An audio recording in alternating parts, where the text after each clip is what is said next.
말씀은 빌립보서 3장 12절에서 우리 16절까지만 보도록 하겠습니다. 원래는 21절까지 제가 하려고 했었는데 오늘 야외 예배가 있어가지고 제가 압박을 받았습니다. 1시에 예약했으니까 알아서 끝내라고. 그래가지고 오늘은 12절, 16절까지만 우리 보고 우리 말씀을 마치고자 합니다. 우리 12절부터 16절 우리 같이 한 목소리를 봉독해 올려드립니다. 시작. 이 말씀은 살아계신 하나님의 말씀입니다. 내가 이미 얻었다 함도 아니요 오직 온전히 이루었다 함도 아니라 오직 내가 그리스도 예수께 잡힌 바 된 그것을 잡으려고 달려가노라. 형제들아, 나는 아직 내가 잡은 줄로 여기지 아니하고 오직 한 일, 즉 뒤에 있는 것은 잊어버리고 앞에 있는 것을 잡으려고 표대를 향하여 그리스도 예수 안에서 하나님이 우리에서 부르신 부름의 상을 위하여 달려가노라. 그러므로 누구든지 우리 온전히 이룬 자들은 이렇게 생각할지니 만일 어떤 일에 너희가 달리 생각하면 하나님이 이것도 너희에게 나타내시리라. 우리가 어디까지 이르렀든지 그대로 행할 것이라. 아멘. 네, 앉으셔도 좋겠습니다. 안궁안물이란 말이 있죠. 여러분 궁금하지 않고 물어보지도 않지만 저의 관심사항을 좀 알려드리길 원합니다. 저는 요즘에 헬스와 달리기를 열심히 사명처럼 하고 있는데요. 제가 오늘 본문을 선택한 이유가 사실은 운동에 좀 관련돼서 같이 이야기하려고 합니다. 우리가 삶이 고단해지면 우리는 새로운 것을 좀 하기를 힘들어합니다.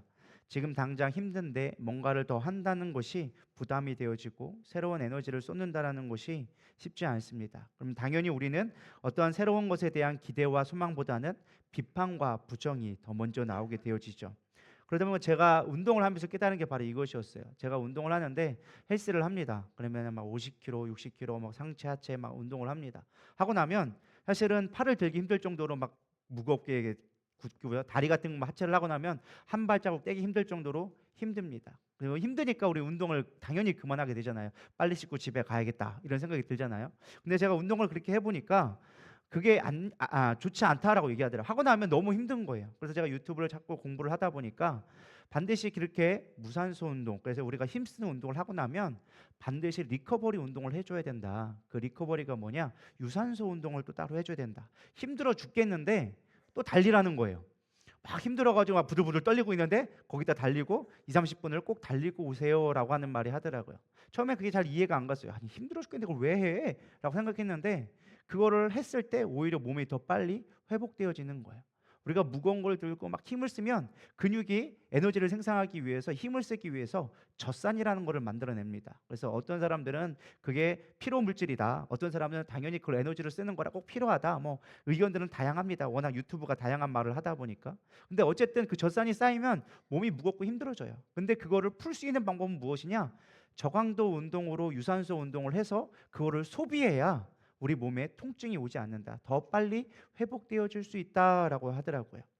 오늘 본문 말씀이 이런 것을 얘기해주고 있습니다. 사실 오늘 12절을 읽어보면 내가 이미 얻었다 함도 아니요 온전히 이루었다 함도 아니라 오직 내가 그리스도 예수께 잡힌 바 된 그것을 잡으려고 달려가노라. 바울이 빌립보서를 쓴 것은요 잘 나가고 막 전도하면서 몇천 명씩 막 부흥이 일어나고 이때 빌립보서를 쓴 게 아니에요. 우리가 잘 알고 있잖아요. 옥중서신이라고 해서 애골빌빌 뭐예요? 애고 빌빌 되면서 감옥에서 썼네 이런 매우라고 이렇게 말씀드리는 거예요. 빌립보서가 감옥에 있을 때 썼거든요. 죽음을 코앞에 두고 바울이 마지막 빌립보에 있는 성도들을 향하여서 편지를 쓴 거예요. 근데 사실 이미 자신이 쉽게 말하면 빨간 딱지를 붙여가지고 사형 선고를 받았음에도 불구하고 바울은 이제 아마 우리 같으면 이렇게 고백할 것 같아요. 마지막 편지를 쓰면서 유언같이 남기는 말이 이제 나는 다 했다. 이제 나의 사명이 얼마 남지 않았으니까 너희에게 부탁한다. 이런 말을 써야 정상인데 바울은 그렇게 얘기하지 않았습니다. 나는 아직도 달려가지 못했다. 아직도 얻지 못했다. 나는 예수께 잡힌 바 되기 위해서 아직도 달려가노라. 아니 감옥에 갇혀 있는데 뭘 달려가? 상황이 이미 꽉 막혔는데 할 수 있는 건 아무것도 없는데 바울은 고백하는 게 나는 달려간다라고 이야기해주고 있습니다. 우리가 인생이 힘들다고 멈춰 있을 것이 아니라 내가 볼 때는 다 끝난 것처럼 환경이 끝난 것처럼 보인다 할지라도 우리는 달려가야 되리라 믿습니다. 주님을 위해서 달려갈 수 있는 믿음이 되어야 합니다. 우리 거스 히딩크, 우리 대한민국 축구 역사상 가장 유명한 인물 중에 하나죠. 대한민국이 처음으로 16강을 갔습니다. 이런 역사, 대한민국의 역사상 어디냐 본선만 진출해도 잘했다 했는데 16강을 가게 되어졌습니다. 근데 그때 거스이든기가 했던 말이 바로 이거죠. 나는 아직도 배고프다. 여러분 이 말씀이 이해가 가나요? 야, 우리는 이미 다 했어. 이미 이룰 만큼 했어. 근데 히든가는 말은 나는 아직 배고프다. 이걸로 만족하지 못해. 그래서 어디까지 갔나요? 여러분이 잘 아는 4강이란 역사를 깨게 되어집니다. 지금까지 그 역사는 깨어지지 않아요. 그렇게 믿음으로 나는 하겠다, 나는 할 수 있다 라는 믿음으로 갖고 가니까 그들이 가게 되어져요. 그때 얼마나 많은 부상이 있었습니까? 그거 한번 이겨보겠다고 막 거의 한 게임을 목숨 걸고 나가다 보니까 온전한 선수가 하나도 없었습니다. 막 머리통 깨져, 막 다리 부상에, 온몸에 부상에 막 회복도 안 되고 엄청나게 힘들었습니다. 다 여기로 만족한다. 우리 대한민국의 온 국민들이 여기로 만족한다. 이미 역사를 이루었다 했지만 그들은 끝나지 않았습니다. 우리는 여기서 끝나지 않는다. 제가 달리기를 하다 보니까요, 한 가지 깨닫는 게 있어요. 사람은 스스로 한계를 정하는 거구나. 제가 얘기했잖아요. 제가 몇 개월 전만 해도 제가 2kg 떴다고, 3kg 떴다고. 이제는 제가 기본으로 10kg를 뜁니다. 한 번씩 10kg를 뛰어요. 한 번 뛰면 10kg. 그래서 지난 무주에 가서 또 10kg 뛰고 오고 어제도 10kg 뛰고 왔었어요. 10kg 뛰어요. 그래서 제 목표는 이제는 20kg다. 20kg. 근데 사실 쉽지는 않더라고요. 한 1시간 반 뛰고 나면은 서서히 다리가 힘들어지기 시작하더라고요. 그리고 뛸 때까지는 괜찮은데 뛰고 나서 너무 힘들더라고요. 그래서 이건 내가 아직 내 체력이 안 되겠구나, 조금 더 뛰어야겠구나 라는 생각이 드는데, 한계는 스스로 지게 됩니다. 우리가 환경이 어렵다고 힘들다고 멈춰버리면 거기밖에 안 되는 거예요. 근데 도전하고 나아가니까 발전할 수 있는 거예요. 그 이유가 지금 어떤 결과가 나타나고 있습니까? 그 16강의 역사를 이루게 되어지니까 지금의 손흥민, 전 세계적인 스타가 되어졌잖아요. 황희찬, 이강인, 조규선, 황인범, 정우영, 박효구, 김민자 같은 세계적인 스타가 대한민국에서 우후죽순으로 나오기 시작한 거예요. 왜요? 거스이든크에 아직 우리는 배고프다. 나는 아직 배고프다. 그것이 역사를 바꾸는 기점이 되어졌다라는 것입니다. 우리도 마찬가지예요. 역사를 이루고 싶습니까? 상황이 어렵고 환경이 어렵고 지금 대한민국이 어렵다고 해줘서, 교회가 어렵다고 힘들다고 해줘서 이 자리에 멈춰 있는다면, 이미 끝났다고 우리가 멈춰 있는다면 우리는 새로운 역사를 일어날 수가 없다라는 것입니다. 우리는 달려가야 합니다. 할렐루야. 달려가기를 축복합니다. 쉽다란 말 아니에요. 그것이 당연할 수 있다는 말 아니에요. 어려워요. 불가능해 보여요. 그런데 우리는 달려가야 돼요. 우리가 어떻게 달려갈 수 있는가, 이 부분을 좀 살펴보려고 합니다. 첫 번째, 바울은 이렇게 얘기합니다. 지나간 것을 보내야 달려갈 수 있다라고 얘기해주고 있습니다. 13절을 다시 읽어보도록 하겠습니다. 시작.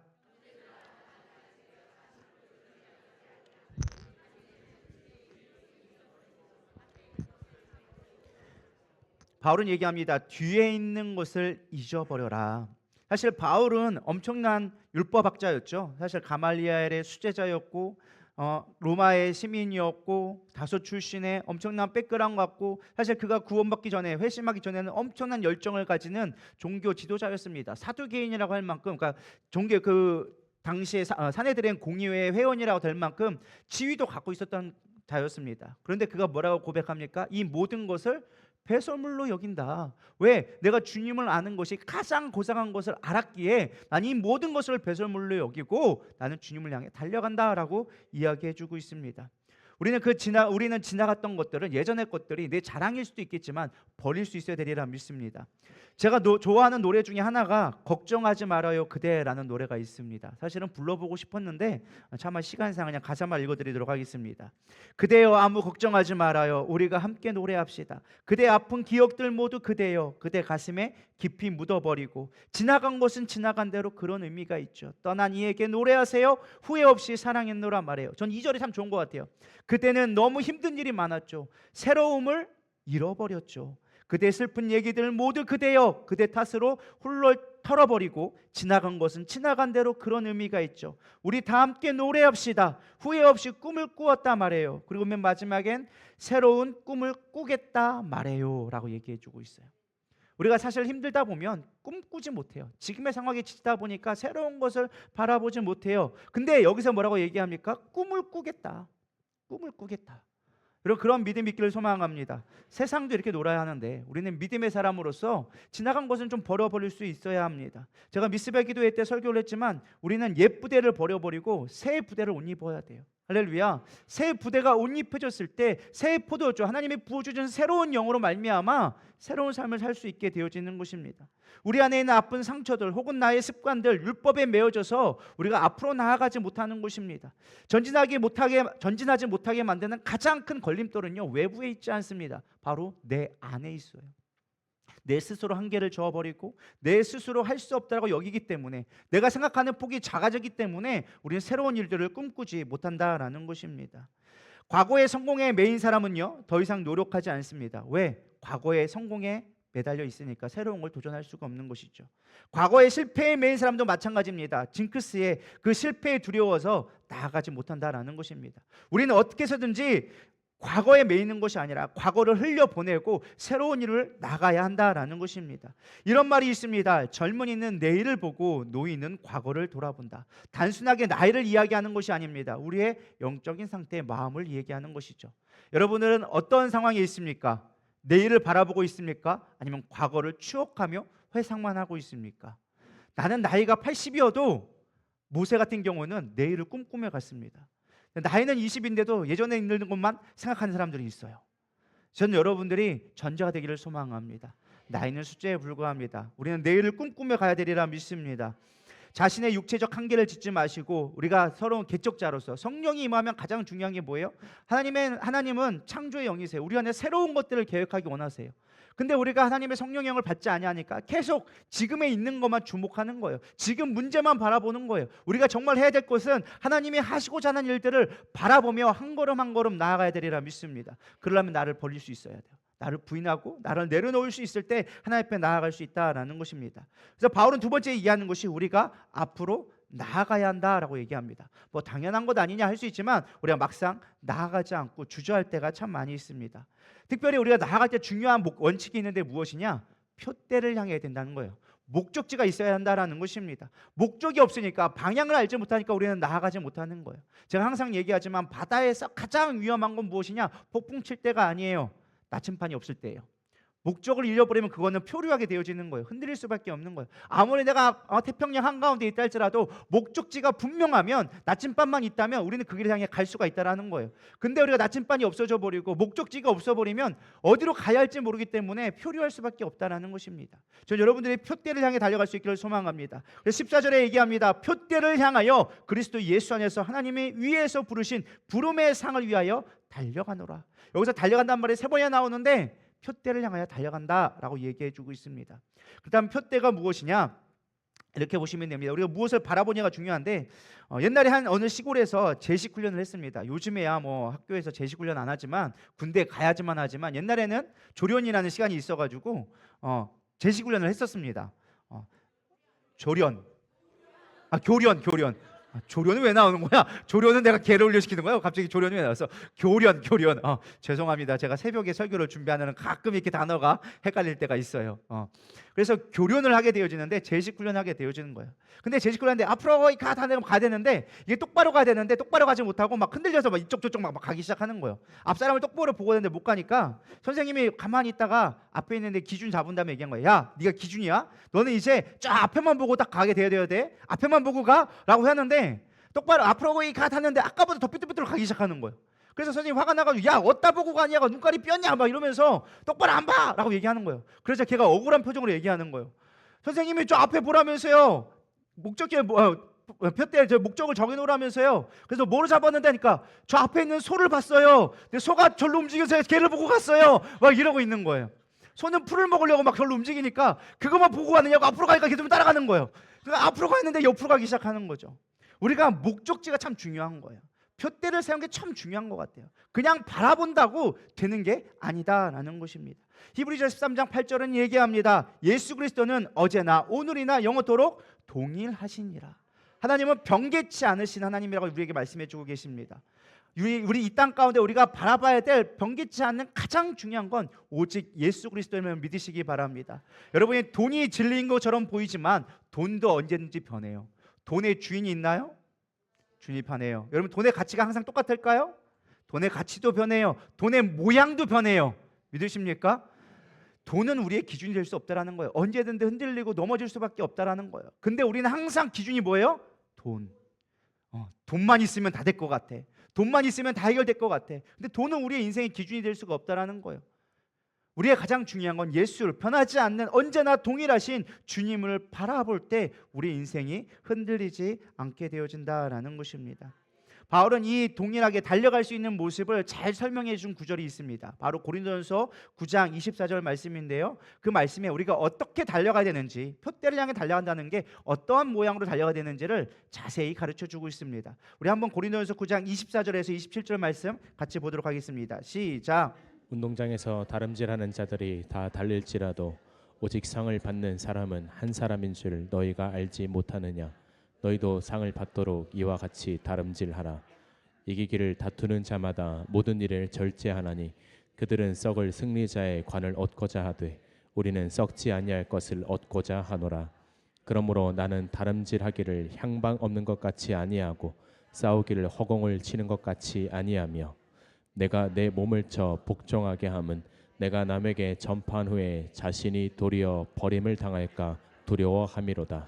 아멘. 이 말씀을 딱 정리하면 세 가지로 우리가 요약해 볼 수 있습니다. 첫 번째, 우리가 표대를 향하기 위해서 꼭 해야 될 것이 무엇이냐? 절제를 해야 된다.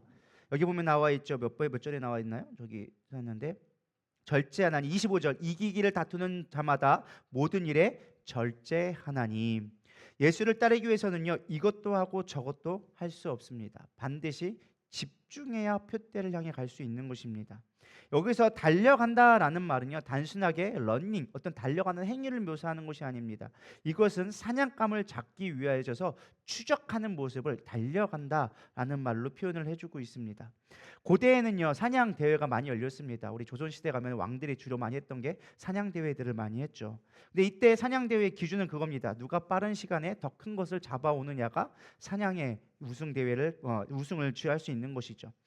여러분들에게 만약에 사냥을 한다고 생각해 보시기 바랍니다. 갑자기 사냥을 잡아야 딱 출발했는데 한쪽에서 사슴이 튀어나왔고 한쪽에선 토끼가 튀어나왔습니다. 여러분 무엇을 잡기를 원하십니까? 사슴을 잡기 원하죠. 사슴을 잡으려면 가장 여러분들이 해야 될 행동이 있어요. 뭐냐? 토끼를 버려야 돼. 근데 우리는 이 두 가지를 항상 다 잡으려고 그래요. 토끼도 잡고 사슴을 잡으려고 하면은 둘 다 잡을 수가 없다라는 거예요. 집중한다라는 건 이런 거예요. 우리가 무엇이 중요한지를 분별할 수 있어야 돼요. 근데 우리는 무엇이 중요한 것을 생각하지 않고 눈에 보이는 것만 잡으려고 해요. 그러면 정말 중요한 것을 잡지 못하게 되어지는 것이죠. 내가 면류관을 얻고자 내가 주목해야 될 것을 분별할 수 있는 믿음이 되기를 소망합니다. 성경은 이렇게 얘기합니다. 너희가 영의 것을 선택하느냐 육신의 것을 선택하겠느냐. 그러나 성경은 분명히 우리에게 답을 가르쳐 줍니다.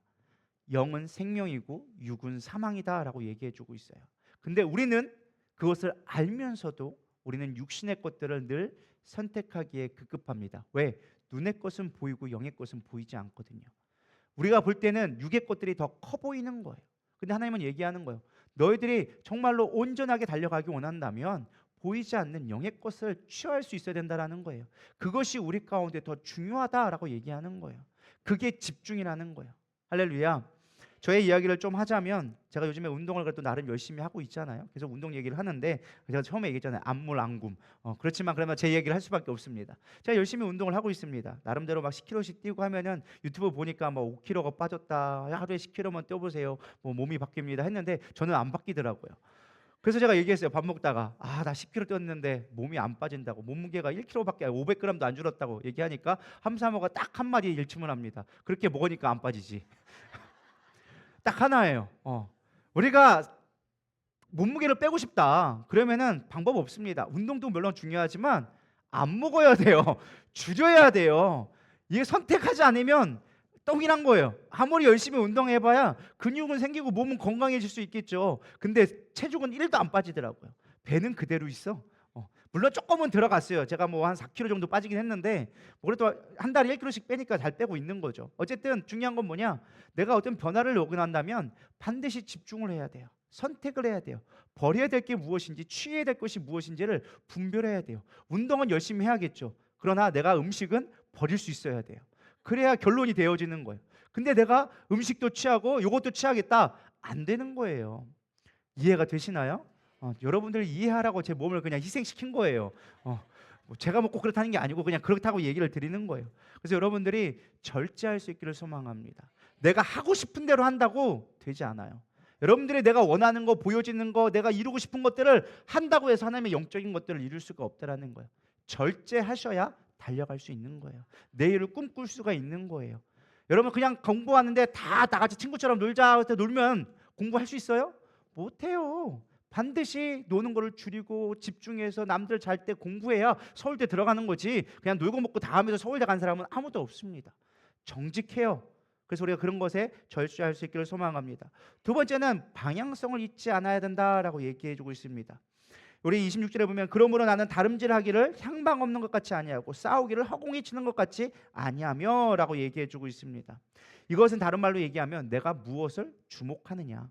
아까 달려가지고 주목에 대해 분명히 얘기했지만 좀 더 깊이 있게 얘기하면 우리는 주님 앞에 주목해야 되리라 믿습니다. 제가 예전에 여러분들이 제가 운동을 참 좋아해서 나름대로 제가 좀 운동을 했었는데 안물 안굼 그럼에도 불구하고 제가 무에타이를 제가 1단을 땄습니다. 나름 제가 권투를 좀 했습니다. 했는데요, 제가 힘이 좋아요. 등치가 일단 있잖아요. 체중이 많이 나가면 일단은 파워가 있습니다. 근데 중요한 건 아무리 파워가 있어도 안 맞으면 꽝이라는 거예요. 이해가 되시나요? 그래서 이렇게 싸우는데 막 확 날렸어. 중요한 건 확 날려도 안 맞아. 걔는 안 맞으면 아무 소용 없는 거예요. 이해가 되시죠? 이게 뭔 말하느냐? 우리가 집중하지 아니하면, 내가 정말로 타겟을 딱 정확하게 잡지 않으면 내가 아무리 열심히 노력한다 한들 의미가 없다라는 것입니다. 이게 바로 성경에서 얘기하는 방향성을 잃지 말아라, 향방 없이 하지 말아라 라고 얘기하는 거예요. 어느 목사님이 어느 날 한 꿈을 꾸었대요. 정말 하나님을 위해서 열심히 교회를 개척하려고 개척하고 열심히 하는데, 제가 하나님 나라를 위해서 하나님이 뭐 시킨 게 있어가지고 열심히 땅을 파고 있었대요. 삽질을 막 열심히 하고 있었는데 갑자기 뒤에서 빵빵 소리가 나더래요. 그래서 딱 보니까 주님인 것 같은 거야, 느낌상. 그래가지고 아 주님 제가 열심히 하고 있어요, 걱정하지 말라고 하면서 삽질을 막 더 열심히 하기 시작했어요. 근데 갑자기 조금 있다가 갑자기 서치라이트가 막 비치기 시작하는 거예요. 그래서 뭔가 봤더니 아 저기 파라고 그러는 거구나 싶어가지고 거길 또 열심히 막 파기 시작했대요. 근데 갑자기 뒤에서 빵 하고 소리가 들리래요. 깜짝 놀라서 뒤를 딱 봤더니만 주님이 포크레인 위에서 이렇게 하고 있더래요. 야 빨리 비켜 비켜, 거기서 왜 그렇게 하고 있어, 나와, 너 때문에 못하잖아, 나오라고 하는 거예요. 그러면서 꿈이 꽉 깼대요. 알고 봤더니 내가 주님을 위해서 열심히 삽질을 하고 있었는데 그게 주의 일을 하는 것이 아니라 주의 일을 방해하고 있었다라는 거예요. 야 나는 지금 포크레인으로 밀려고 하는데 거기서 삽질하고 앞에서 까짝거리고 있는데 빨리 비켜, 너 때문에 일 안 돼. 이해가 되시나요? 근데 우리가 그 짓 잘한다니까요. 우리 열심히 신앙생활해요. 막 말씀 보고 막 한다고 하고 막 열심히 예배 봉사하고 열심히 막 하는데 중요한 건 주님이 원하는 건 하나도 안 해. 내 열심으로만 열심히 하고 있는 거예요. 나는 열심히 삽질하고 있어. 주님이 처음에는 예의상 그냥 빵빵했어. 야 좀 나와볼래? 했는데 우리는 그것도 모르고 내가 아 주님 더 열심히 하라고 하면서 더 열심히 하기 시작하는 거야. 거기다 막 서치라이트 비켰어. 야 좀 비켜봐 비켜봐 하고 비치니까 아 여기 하라고요 하면서 더 열심히 하고 있는 거예요. 우리가 그럴 때가 얼마나 많은지 모릅니다. 중요한 건 타겟이 중요하다는 거예요. 향방 없이 하면 그게 안 된다는 거예요. 내가 열심히 봉사했어요 주님. 우리가 얼마나 그럴 때가 많아요. 그래서 우리는 항상 주님 앞에 요구하죠. 주님 앞에 열심히 헌금하고 열심히 노력했는데 왜 내 기도 안 들어주십니까? 네가 내 뜻대로 해봤냐? 내 뜻대로 해봤냐? 네가 하고 싶은 거 열심히 해놓고 나한테 얘기하면 나랑 무슨 사양이 있는데, 무슨 상관이 있는데. 할렐루야. 귀를 뀌는 자는 깨달을진저. 별로 아멘들이 안 나오실 보니까 아직 못 깨달은 것 같아요. 여러분 깨달기를 소망합니다. 우리의 열심이 중요한 게 중요한 게 아니라는 거예요. 물론 열심히 해야죠. 열심히 운동도 하고 열심히 노력해야 되지만 더 중요한 게 방향이 중요해요. 생존의 제1 원칙은 무엇이냐? 내가 어디로 갈지를 정하고 가는 거예요. 제가 옛날에 베어글이라는 영화를 참 영화 다큐멘터리를 좋아했습니다. 어떤 외국 사람들이 혼자 사막에 떨어져서 어떻게 생존하느냐, 뭐 북극에 가서 어떻게 생존하느냐 이런 거 하는데요. 그가 맨 첫 번째 생존의 원칙은 내가 가야 할 방향을 정하는 거예요. 그 방향이 정확하지 않으면 생존할 수가 없다라는 거예요. 여러분 정확하게 주님이 원하시는 것이 무엇인지 살필 수 있기를 축복합니다.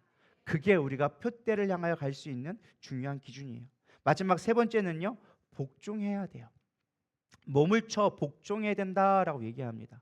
아까도 얘기했지만 우리의 육신의 생각은 사망이고 영의 생각은 생명과 평안이라고 얘기해주고 있습니다. 그러려면 육신의 생각을 죽여야 돼요. 절제하는 것은 내가 하지 않아야 될 걸 선택하는 것이라면 이것은 육신에 있는 것들을, 내 안에 있는 것들을 하기 위해서 견뎌내는 인내의 모습이 필요하다라는 것입니다. 여러분 올림픽의 선수들이 인내하지 않고 땀 흘리지 않고 메달을 딸 수 있을까요? 절대 딸 수가 없어요. 남들 열심히 일할 때 자기는 열심히 운동을 하는 거예요. 땀 흘리며 고통을 인내하며 얼마나 많은 부상을 겪고 얼마나 많은 힘든 거를 견뎌냅니까? 인내했을 때 비로소 갈 수 있다라는 것입니다. 우리는 복종해야 합니다. 선수가 코치 말 듣지 않으면 선수 될 수 있을까요? 없다라는 거예요.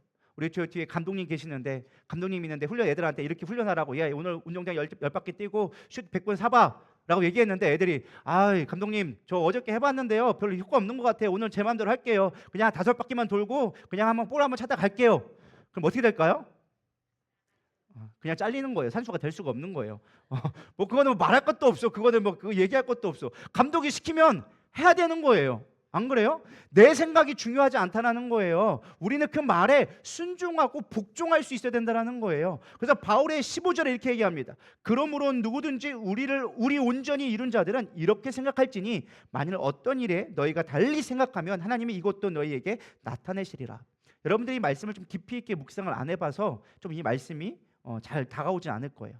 언뜻 보면 이 말씀이 마치 바울은 내가 온전히 이루지 못했다라고 얘기했는데 이 중에 교회 안에 온전히 이룬 자가 있겠지. 그래서 하나님이 너희에게 이런 것들을 나타내시겠지. 좋은 의미로 생각할 때가 있습니다. 그렇게 생각되어지죠? 아직 묵상을 안 해봐서 여러분들 아직 감이 없을 거라 생각되어집니다. 대답하지 않는 것. 그런 식으로 생각하기가 딱 좋아요. 난 이루지 못했는데 여기 온전히 이루었으니까 하나님이 너희 가운데 생각 가운데 더 풍성하게 하실 거야, 나타나게 하실 거야 라고 생각하면 읽을지 모르겠지만 사실 본문은 그걸 얘기하는 게 아니에요. 원문을 보면 이렇게 나와져 있으면 여기 보면 누구든지 온전히 이룬 자들은, 이 말은 무엇이냐? 너희가 스스로 완전하다고 착각하는 자라고 사실 원어적인 의미를 해주고 있어요. 그러니까 전혀 반대의 의미를 얘기하는 거예요. 바울 스스로 얘기한 거, 나도 온전히 못 이루었어, 나는 그걸 위해서 달려가 라고 얘기하는데, 너 스스로 온전하다고 생각한다면, 네가 잘났다고 네 뜻대로만 한다면 하나님 반드시 그걸 깨닫게 드러내게 될 거야. 네가 죄악 가운데 있다는데 그걸 깨닫지 못해? 하나님 반드시 그걸 밝게 드러낸다니까. 니들 정신 차려, 지금 그대로 머물러 있을 때가 아니야 라고 바울이 책망하는 글이 여기에 15절에 나와 있는 거예요. 우리도 마찬가지예요. 우리가 정말로 내가 안다라고 생각했을 때 우리가 그것이 가장 큰 문제가 되어지는 것입니다. 여러분, 교회 안에서 문제를 일으키는 사람들은 초신자들이 아니에요. 누굴까요? 안다고 생각하는 사람들. 안다고 생각하는 사람들이 항상 문제를 만드는 거예요. 제대로 알지 못하는데 안다고 생각하니까 문제가 늘 되어지는 거예요. 주일에 한 번 오고 내가 교회 일을 안다 생각하는 사람들은 빨리 벗어나야 돼요. 적어도 내가 교회 안에서 어떤 나의 오피니언을 얘기하고 싶다, 그러면 최소한 수요, 금요, 주교, 새벽 예배는 다 나오고 얘기하세요. 할렐루야. 그 정도는 돼야 할 말이 있지. 한번 딸랑 나와놓고 교회 안다고, 교회가 이런 일이 있다면 안 된다고 막 이런 얘기하면 안 된다라는 거예요.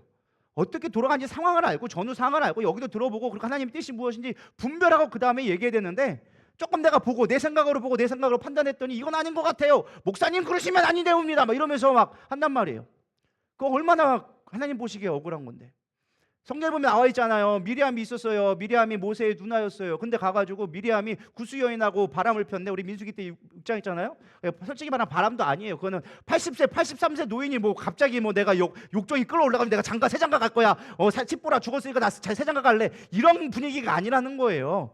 정략적으로 거기에 애굽에는 그 에티오피아에 있는 공주와 결혼할 수밖에 없는 상황이 됐던 거죠. 성경이 기록하고 있지만 뭐 야세에 보면 그게 기록되어져 있어요. 어쨌든 어쩔 수 없이 결혼했는데 미리암은 그걸 안 엮게 여긴 거야. 야, 네가 네 나이에 가가지고 지금 영적인 인도자가 돼가 무슨 이제 와서 결혼을 해? 그거 올바른 거 아니야. 괜히 그것 때문에 우리가 피해 입을 수 있잖아. 어떻게 보면 옳은 말을 했을지도 몰라요. 근데 하나님은 얘기하는 거예요. 야, 내가 세운 모세인데 너희들은 그냥 어설프게 들어서 하나님 앞에 요청하고 그냥 음성 하나 듣지만은 모세는 나와 친구처럼 대하는 자야. 그의 의가 온 지면에 가장 승해. 근데 니들이 뭐라고 내가 세운 자를 니들이 마음대로 판단을 해? 네가 눈하면 다냐? 그러면서 미람에게 나병 왕자를 줬다라는 거예요. 하나님이 세우시고 알지도 못하면서, 내가 어떤 계획을 세운지 알지도 못하면서 너희들 왜 함부로 판단하는데, 그 위에도 고라와 단자손에게 얘기했죠. 나도 지휘권 갖기 원합니다, 나도 하랍니다 하면서 모세의 권위에 도전하죠. 그래서 하나님이 고라 단자손을 땅을 열어서 딱딱 몰아버렸다라는 거예요. 우리는 하나님의 뜻을 알기가 어려워요. 그렇기 때문에 우리는 잠잠해야 돼요. 믿으십니까? 이런 말이 있습니다. 세상 사람들은 아는 것만큼 보이게 되어져 있어요. 근데 내가 이만큼 알잖아요. 세상에서 제일 모르는 사람이 어떤 사람이라고요? 책 한 권 읽고 덤비는 사람들. 답이 없어. 자기가 아는 게 전부야. 그렇기 때문에 자기는 다 안다고 생각해. 책 한 권을 다 읽었으니까. 근데 진짜 공부를 많이 한 사람들은 침묵합니다. 왜요? 내가 얼마나 모르는지를 아니까. 그러니까 내가 이만큼 아는 사람들은 내가 모르는 게 이만큼밖에 안 돼. 근데 내가 이만큼 아는 사람들은 내가 모르는 범위가 이만큼인 줄 알게 되어지는 거예요. 이해가 되시나요? 그래서 겸손한 자는 고개를 숙이게 되어져 있는 거예요. 우리가 아는 거, 우리가 확신에 찼다는 그 모든 것들이 얼마나 연약한 것인지, 여러분들이 알고 있는 지식, 지혜가 얼마나 미련한 것인지. 아인슈타인이 상대성 이론하고 우주에 대한 이해를 했었습니다. 처음에는 뭐 아인슈타인이 우주에 대한 이론을 했는데 몇십 년 뒤에 과학적으로 밝혀냈다니까 아인슈타인이 했던 가설조차도 옳지 않다라는 것들이 밝혀지고 있어요. 그 천재라고 읽히면서 세상에 알려지는 그 수없이 많은 천재 중에 천재라고 불리는 자가 가설을 내놨음에도 불구하고 과학기술이 그때는 뭐 발견할 수 있는 걸 증명할 수 있는 게 없으니까 그렇게 놨던 것들이 오늘날 어불만환경이니 뭐 웹망원경이 이런 걸 통해서 살펴봤더니 그것이 아니었더라라는 것입니다. 우리가 아는 것이 엄청나게 맞는 것 같고 확실한 것처럼 보이지만 하나님의 관점에서는 너무나 틀린 것이 많다라는 거예요. 그게 성경에 보면 욥의 이야기를 통해 나와져 있습니다. 어느 날 욥이 하나님 앞에 따지기 시작합니다. 하나님, 나에게 왜 이런 고난을 주셨어요? 좀 해명 좀 해주세요. 뭐 때문에 그러세요? 좀 알게 좀 해주세요. 라고 하나님 앞에 따지니까 하나님께서 그래, 내가 이런 이유 때문에 내가 너에게 고난을 줬다라고 얘기하지 않으시고 질문을 합니다. 뭐라고 질문하느냐? 야 욥아, 내가 땅에 기초를 놓을 때 너 어디 있었냐? 이 바닷물들을, 이 넘쳐나는 물들을 내가 가둬놓을 때 너 가둘 수 있겠느냐? 어떻게 가둬볼래? 물어보기 시작하는 거예요. 그럼 어떻게 대답할 수 있겠어요? 못하는 거예요. 하나님의 크심에 비교하니까 내가 아는 지식, 하나님 나의 모습, 나의 시선으로 봤던 것들이 얼마나 작게 보이는지 아무것도 아니라는 걸 깨닫게 되어진 거예요. 그러면서 하나님이 보여주시는 게, 야, 내가 너를 지키고 있고 내가 너를 보호하고 있는데 너는 나 신뢰하면 안 되겠냐? 내가 너에게 설명해 준다 한들 너 이해할 수 있겠니? 너 우주를 내가 어떻게 창조하였으며 내가 어떻게 이 우주를 이끌어가는지 내가 너에게 설명해 준다 한들 너 이해할 수 있겠니? 모른다라는 거예요. 우리의 지식이, 지혜가 아무리 좋아봐야 150도 안 돼요. 뭐 150 넘는 여기에 뭐 맨사 있는 분들도 있겠지만 그렇다고 한들 야, IQ 300 못 넘어. 그거 갖고 우리가 우주에 있는 것들을 다 이해할 수가 없다는 거. 하나님의 놀라운 계획, 영원부터 영원역까지 있는 그 모든 계획을 통찰하시는 그 하나님의 놀라운 계획들을 알 수가 없다라는 거예요. 근데 우리는 항상 물어보는 거예요. 하나님, 왜 이런 일이 나에게 일어났습니까? 한 가지 예를 들어볼게요. 뭐 제 이야기를 간증한다면, 제 예전에도 얘기 들었지만 제 친한 친구 목사가 있습니다. 사실은 전도사 때 같이 사역하고 정말 순수했던 친구였어요. 용욱이 저리 가라 할 만큼 정말 콩으로, 뭐 예를 들어서 뭐 된장을 만들려면 똥을 만들려고 한다면 걔는 콩으로 똥을 만들래 예요. 정말로 단순하게, 정말로 심플하고 정말로 순수하고, 야 진짜 순수하고 자기 손해 보는 거 막 두렵지 않고. 한 달은 어느 날 있었냐면은 교회 차를 가다가 지가 슬쩍 긁었어. 이게 안 되니까 그냥 솔직하게 얘기하면 되는데, 자기 돈 들여서 그 사례비 얼마 받는다고, 자기 사례비에 거의 3분의 2가 나가려고 할 만큼의 그 치료비가 나왔는데 그걸 밤에 몰래 가가지고 고쳐와가지고 없는 것처럼 교회에 피해 안 준다고. 그렇게 순수했던 아이였어요. 근데 그 친구가 목사 안수를 받았어요. 그리고 같이 있던 목사님이 개척을 해서 나갔어요. 개척을 해서 나갔는데 개척한 지 한 달 만에 그 친구하고 신방 가다가 교통사고로 죽었어요. 근데 더 안타까운 건 뭐냐? 그 친구가 결혼한 지 얼마 안 돼서 이제 100일 된 아들이 하나 있었어요. 저는 이해가 안 된 거예요. 하나님, 도대체 하나님의 계획이 무엇입니까? 이제 소망 갖고 하나님 나라 이루어보겠다고 교회 개척했는데, 그리고 그 개척해서 함께 사역하자고 이제 목사 안수 받고 갓 목사 안수 받아서 이제 막 결혼해가지고 새롭게 소망 갖고 자식 하나 낳아놓고 이제 그거 기쁘다고 애써 기뻐하는 자에게 하나님 왜 취하셨습니까? 하나님이 이루고자 하는 게 뭔데요? 하나님의 뜻이 도대체 어디 있는데요? 원망되기 시작하는 거예요. 알 수 없는 거예요. 도대체 무엇을 계획하시는데요? 그 남겨진 자식들은 무엇이 문제며, 그 개척해놓고 수없이 수천만 원씩 빚져가면서 교회 개척했는데 목사가 사라져버리면 그 무엇을 위해서 존재하는 겁니까? 하나님 도대체 뭔 말인지 대화 좀, 얘기 좀 해주세요. 한마디도 안 하시더라고요. 한마디도 안 하더라고요. 왜? 그거 우리한테 설명해 줘봐야 우리 이해 못하거든. 이해하려고 하지도 않고. 여러분, 우리가 갖고 있는 생각이 얼마나 편협적이고 얼마나 이기적이며 얼마나 연약한 것인지를 우리 인정해야 돼요. 하나님의 선하신 계획을 인정하고 하나님 앞에 맡길 때 하나님이 일하시는 것을 보게 되어지는 거예요. 근데 우리는 그걸 내려놓지 못해요. 늘 내가 보이는 것만 생각하려 한다라는 것입니다. 어떤 한 선생님이 아이에게 물어봤대요. 야, 어머니가 왜 너를 사랑하는지 아니? 라고 물어봤더니 그 아이가 대답을 이렇게 했대요. 그러게 말이에요. 왜 사랑하는지 몰라요. 알 수 없어요. 45세 먹은 이 아들을 위해서 또 우리 어머니는 아직도 뭔가 주지 못해서 난리예요. 어저께도 프로폴리스 주고 밤에 먹으라고 그 밤에 있는데 회 떴다고 회 먹으라고 주고, 왜 주는지 이해를 못하지만 그냥 줘요. 그냥 내가 낳았으니까. 사실 생산적으로 본다면 그냥 지가 살게 놔두면 돼요. 알아서 사요. 근데 왜 사랑하는지 모르고 우리는 사랑을 해요. 그걸 어떻게 이해할 수 있어? 안 그래요? 부모의 사랑을 계산해서 이해할 수가 없는 거예요. 왜? 하나님께 창조해 주셨으니까. 아버지의 마음을 주고 그렇게 우리에게 주셨으니까 이해할 수 없지만 그렇게 사랑하게 되어지는 거예요. 할렐루야.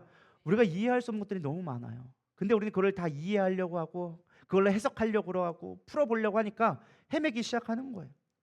우리는 주님을 위해 달려가야 되리라 믿습니다. 주님이 나를 사랑하시고 나를 붙들어 주시고 나를 인도하시고 나를 향한 가장 선한 것을 준비한다는 그 믿음만 가지고 가도 우리는 충분하다라는 것입니다. 사실 뒤에 있는 17절부터가 정말 중요한 내용인데 그 부분은 제가 오늘 빼려고 합니다. 그 부분은 to be continue, 다음에 하도록 하고 오늘 빨리 말씀을 마치려고 합니다. 말씀을 정리하려고 하는데요, 바울은 그 표대를 향해 걸어가는데 이렇게 얘기합니다. 마지막 16절, 오직 우리가 어디까지 이르렀든지 그대로 행할 것이니라. 사실 바울이 얘기한 건 거예요. 너희들이 표대를 향해 달려가는데 얼마 못 달려도 괜찮아 없어. 많이 갔다고 너희들 자랑한 것도 없어. 그냥 오늘 보이지 않는 그 길을 걸어가면 돼. 걸어가면 돼. 우리 인생이 사실은 안개 낀 것처럼 앞을 볼 수가 없어요. 짙은 안개를 끼면 앞이 보이지 않아요. 어디인지, 여기가 어딘지, 날벼락이 절벽인지 어딘지 보이지 않아요. 근데 우리는 그 길을 걸어가야 되리라 믿습니다. 오직 한 걸음 한 걸음 주님이 원하시는 곳으로 나아가는 거예요. 말씀에 순종하면서 나아가는 거예요. 힘듭니다. 두렵습니다. 그럼에도 불구하고 걸어가는 것이 믿음인 거예요. 오늘날 사실 MZ세대들이 사실은 되게 고민이 많다고 얘기하더라고요. 사실 예전에 60년대, 70년대, 80년대 계셨던 분들은 소원이 있었어요. 내 이름으로 집 한 채 갖는 거. 그게 사실은 불가능하진 않았어요. 한 10년, 20년 열심히 일하면 내 이름으로 된 집 한 채를 마련할 수 있었어요. 근데 오늘날 MZ세대들은요, 내 한평생을 바쳐도 집 한 채를 살 수 없는 시대가 되어졌어요. 서울에 있는 집값이 보통 20억 합니다. 여러분, 제가 예를 들어서 300만 원 받는 생각해봅시다. 300만 원 1원도 안 쓰고 1년 내내 저축해봐야 이자까지 포함해서 3,500에서 뭐 4천만 원, 풀로 잡아서 4천만 원이에요. 10년 벌어야 4억이에요. 여러분, 20억짜리를 4억으로 할 수 있을까요? 불가능해요. 무려 40년을 일해야 돼요. 우리가 사실 경제생활을 한다고 하면 30대부터 한다고 해야, 사실 30대도 300 벌기 쉽지 않아요. 30대 중후반 40대 돼야 300 벌기 시작하는 거예요. 40대부터 30년 벌어야 죽을 때에 돼야 집 한 채 얻을까 말까예요. 그러니까 MZ세대들이 소망이 없는 거예요. 내일을 알 수 없는 거예요. 어떻게 살아가야 되지? 내가 열심히 투자하고 내가 열심히 정말 뭐 먹고 사냐고 300만 다 투자해도 어려운 거예요. 무엇을 위해 살아갈지를 모르는 거예요. 소망이 없는 삶을 살아가는 거예요. 이럴 때 우리가 필요한 것이 무엇이냐? 바울이 이렇게 얘기하는 거예요. 사실 이 뒤에 있는 게 중요한 말씀이 그거예요. 야, 믿음의 선조들을 따라가라. 그들도 똑같이 어려운 삶을 걸어갔어. 그러면서 바울이 얘기한 게 나를 본받아라. 나를 본받아. 참 이건 쉬운 말이 아니거든요. 되게 두려운 말이에요. 여러분들 자녀에게 이렇게 담대하게 얘기할 수 있나요? 야, 아빠처럼만 살아. 이게 쉬울까요? 여러분, 나는 할 수 있다. 야, 엄마처럼만 살아봐. 그러면 돼. 근데 그게 되게 쉬운 말이 아니더라는 거야. 쉬운 말이 아니에요. 이런 말이 있대요. 제가 폭삭 속았수다 열심히 봤는데 이런 말을 하더라고요. 좀 맞는지 모르겠지만 대충 의미가 이래요. 부모는 자식에게 못해준 것만 보고 자식은 부모에게 서운한 것만 기억한다고. 우리가 정말 그런 것 같아요. 때로는 우리가 뭘 하려고 해도 사실은 소망이 없어. 되게 보기가 어려워요. 그럼에도 불구하고 우리가 해야 될 거는 본이 되어지는 모습을 좀 살아가야 되리라 믿습니다. 자식은요, 부모의 얼굴이라고 그 본대로 행하게 되어져 있어요. 우리가 믿음으로 살아가고 믿음의 결단으로 살아가는 그것이 본이 되어지는 거예요.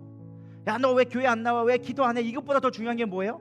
내가 기도하는 모습 보여주고 내가 믿음으로 말씀대로 살아가는 것을 본을 보여줬을 때 그 다음 세대들은 아, 우리 엄마 아빠도 이렇게 힘들었는데 기도하면 이겨냈어. 소망이 없어 보이지만, 안개 때문에 보이지 않지만, 내일이 보이지 않지만 나는 걸어갈 수 있어 라는 용기를 얻을 수 있다는 거예요. 바로 그걸 얘기해 준 거야. 너희들 지금 힘들지? 끝이 보이지 않지? 그러나 달려가, 걸어가. 왜? 내가 본을 보였잖아. 나도 이렇게 걸어갔잖아. 근데 주님이 나를 지켜주시잖아. 너희도 한번 걸어가 보지 않겠니? 저는 우리 여러분 이렇게 되기를 소망합니다. 우리가 할 수 있는 최고는요, 뭐 다른 게 아니에요. 오늘 힘겨운 삶을 살아가요. 근데 한 걸음 걸어가는 거예요. 주님, 나 한 걸음 걸어갈게요. 주님 말씀 의지하면서 또 살아볼게요. 그럼 다른 사람들이 나를 보고 한 걸음 또 걸어올 수 있겠죠. 그렇게 우리가 믿음으로 살아갔으면 좋겠습니다. 힘들다고 포기하지 않았으면 좋겠습니다. 경제가 어려워요. 정치가 너무 혼란스러워요. 세계 경제가 힘의 논리로 바뀌어가면서 우리에게 미래의 소망이 없어요. 그러나 우리가 해야 될 건 뭐예요? 소망이 없어도 불구하고 주님의 믿음으로 살아가는 본이 되어지는 삶. 주님, 제가 또 한 걸음 걸어갔습니다. 오늘 또 울며 불며 한 걸음 또 걸어봤습니다. 오늘 또 살아갔습니다. 살아냈습니다. 주님, 나와 함께 해주세요. 우리가 사라지는 게 아니라 살아갔으면 좋겠어요. 이해가 되시나요? 오늘 하루 또 싸워보고 힘겨가는 거예요. 나 주님을 싸웠어요. 오늘 내 속에 있는 것들 싸워봤어요. 내 육신의 것들 죽여보려고 몸부림쳐봤어요. 말씀대로 순종해보려고 내가 애써봤어요. 주님, 나 칭찬해주면 안 돼요? 붙잡아주면 안 돼요? 그게 주님을 움직이는 마음이라고 믿습니다. 우리 누리다 성도가 그랬으면 좋겠어요. 뭘 안 된다, 이래서 안 된다, 저래서 안 된다, 힘들어요, 뭐예요? 그럴 때마다 가슴이 아파. 왜 안 힘들겠어요? 힘든 시대를 살아가는데. 그러나 힘든 시대임에도 불구하고 걸어갈 수 있는 거, 달려가자. 우리는 아직 끝나지 않았다. 할렐루야. 우리 옆 사람에게 인사하겠습니다. 나는 아직 안 끝났다. 우리 누리다 교회는 아직 안 끝났다. 여러분, 끝나지 않았습니다. 오늘도 달려가시기를 축복합니다. 달려가야 돼요. 우리는 멈추지 않아야 돼요. Keep going. 계속 걸어가자. 계속 나아가자. 그것이 우리 가운데 가장 중요한 힘이 되리라 믿습니다. 제가 마라톤을 또 마치기 원합니다. 마라톤을 아직 내가 뛰어보지 않았지만 원래는 제가 어저께 그걸 신청을 하려고 했는데 이미 마감돼서 제가 대청호 벚꽃축제 마라톤을 못 뛰었어요. 근데 제가 그래서 다른 걸 대체하냐고 마라톤 한 것들을 많이 봤거든요. 근데 마라톤 한 사람들이 동일하게 얘기하는 게 있어요. 그 옆에서 응원하는 사람 때문에 내가 힘을 얻었다. 응원하는 사람 때문에 힘을 얻었다.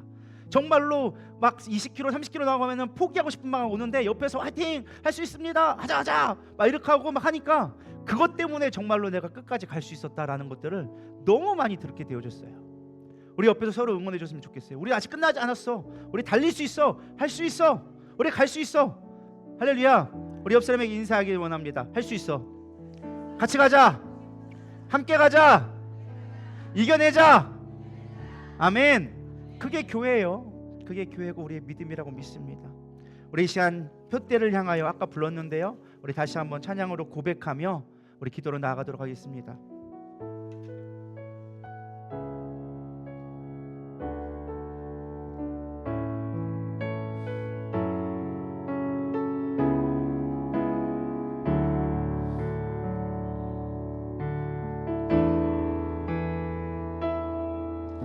내게 유익하던 것을 다 해로 여기네. 구주를 위하여 모두 다 버리네. 모든 것을 잃어버려도 나 참지 않는 예수를 아는 지식이 가장 보상함이라. 육체를 신뢰하지 않고 겸손한 마음으로 부활의 능력과 고난에 참여하며 그의 죽으심을 본받아 그리스도를 얻고 예수의 안에서 발견되려 합니다. 표대를 향하여 그리스도 예수 안에서 부르심을 하여 달려가노라. 이전에 있는 것을 모두 잊어버리고 앞에 계신 그리스도께로 달려가노라. 표대를 향하여 그리스도 예수 안에서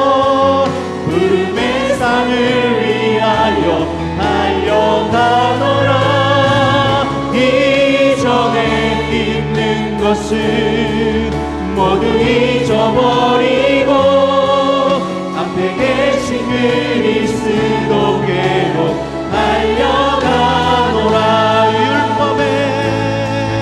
율법에서 난 것이 아니요 오직 그리스도를 믿는 믿음으로 난 것이라.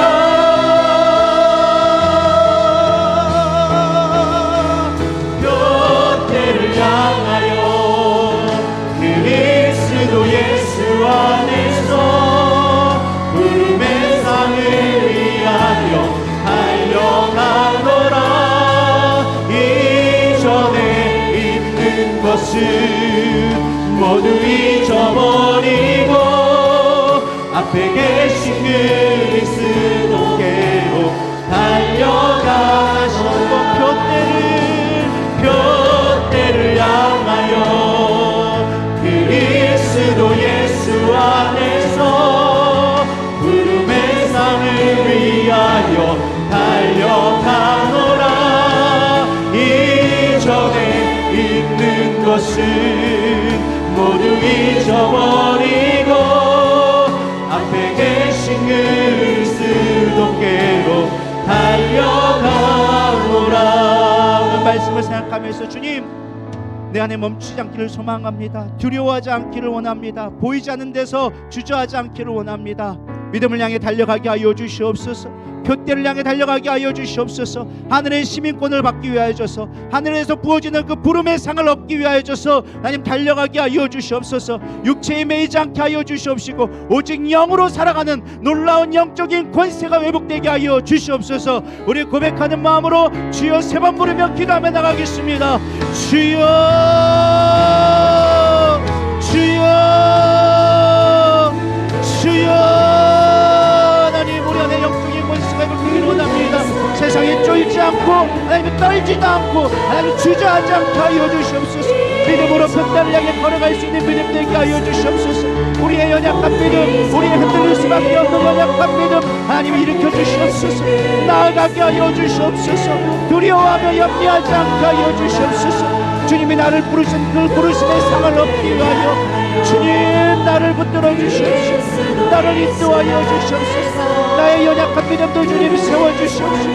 하나님, 내가 주님 앞에 서기를 원하오니 주님 역시하여 주시옵소서. 아비 연들스러워 연들스러워 카라 연들스러워 이리위 연들스러워 여러와 카라 연들스러워 카라 연들스러워 이러와라와라와라와 연들스러워 카라 연들스러워. 주님 앞에 나가기를 원합니다. 멈춰서지 않기를 원합니다. 걸어가게 하여 주시옵소서. 오늘 나의 삶에 하나님의 말씀에 따라 순종하며 걸어가게 하여 주시옵소서. 나는 연약합니다. 부족합니다. 넘어질 수밖에 없습니다. 그러나 주님을 향해 걸어가는 이 한 걸음, 그 한 걸음 주님, 내가 아버지 어찌할 수 없지만 주님을 향해 아버지 걸어가는 이 걸음 한 걸음을 향해 주님 걸어봐 주시옵소서. 주님, 우리가 서로가 서로를 위로하며 나가기를 소망하여 주시옵소서. 이리리리리리 서로가 걸어와라와라와라와라와라와라와라 야라라라라라리리 서로가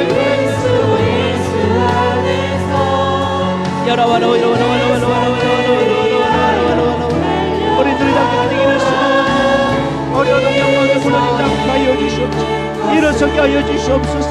바울이 통곡하며 눈물을 흘렸던 것처럼 주님, 우리 안에 그렇게 통한 마음을 가지고 하나님의 나라를 위해 울며 교회를 위해 울며 하나님 나아갈 수 있는 모두 되게 하여 주시옵소서. 위디 시리린 늘서로 위게 얀날서로 웨카라 바바바바바바바바바 아바바바바바바바 연늘서로 웨카라 연늘서로 웨카라 연늘서로 웨카라 연늘서로. 믿음으로 달려가게 하여 주시옵소서. 포기하지 않게 하여 주시옵소서. 주님 붙들어 주시옵소서. 능력 허락하여 주시옵소서. 위디 늘서로 웨카라 연늘서로 우리를 보호하여 주시옵시고 악한 영이 우리를 짓누르지 못하도록 주님 어둠의 권세가 우리를 짓누르지 못하도록 우리를 보호하여 주시옵소서. 하나님, 우리는 연약합니다. 날마다 실수하고 넘어집니다.